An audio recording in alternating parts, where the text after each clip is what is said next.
Happy हजुर थाहा भयो नि त्यसो भए कसले पठाएको केही थाहा भयो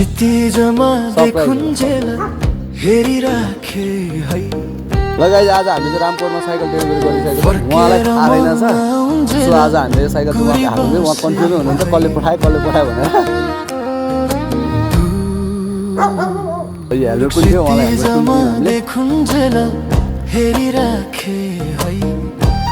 ल गाइज तपाईँहरू पनि सरप्राइजमा साइकल चाहिँ डेलिभरी गर्न चाहनुहुन्छ भने माउन्टेन बाइक हबलाई फलो गर्नु होला गाइज होइन र माउन्टेन बाइक हबलाई चाहिँ सम्झनु होला तपाईँहरूले सरप्राइज तरिकाले चाहिँ साइकलहरू चाहिँ अब डेलिभरी गर्नु छ कसैलाई आफन्तहरूलाई पठाउनु छ कसैलाई गिफ्ट गर्नु छ भने चाहिँ होइन सो हामीलाई चाहिँ यसरी नै हामीले पनि होइन थाहा नपाइकन डेलिभरी गरिदिन्छौँ र सरप्राइज दिन्छौँ त्यसको लागि चाहिँ होइन तपाईँहरूले माउन्टेन बाइक हबलाई फलो गर्नु पर्यो सम्झनु पर्यो है यो चाहिँ आज हामी रामकोटतिर गएको थियौँ हामीले उहाँ सरलाई चाहिँ हामीले वाट्सएपमा चाहिँ उहाँको नम्बर पाइसकेको थियौँ र वाट्सएपमा लोकेसन मागेर म त्यहाँ उहाँको लोकेसनमा पुगेँ होइन सो उहाँलाई थाहा छैन कन्फ्युजन हुनुहुन्छ कहाँबाट आयो के हो कसो हो भनेर होइन सो उहाँको लागि चाहिँ हामीले एउटा हेलमेट अनि त्यसो लक अनि यसमा चाहिँ बोटल स्ट्यान्डहरू अनि मोटर गाडीहरू सब दिएर होइन साइकल चाहिँ उहाँले लिइसक्नु भएको छ गाइज होइन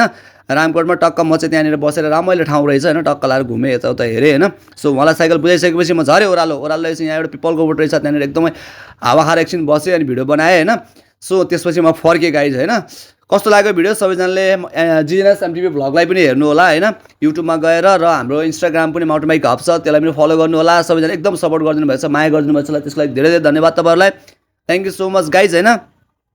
सो म चाहिँ यही हो टक्क लाएर होइन भिडियो बनाउँदै हिँड्दै गर्छु होइन सो गाइज यही हो सबैजनाले एकदमै माया गरिदिनु भएको छ ल त्यसको लागि धेरै धेरै धन्यवाद तपाईँहरूलाई ल कस्तो लाग्यो भिडियो लाइक सेयर र युट्युब सब्सक्राइब गर्न चाहिँ नबिर्सिनु होला के कसो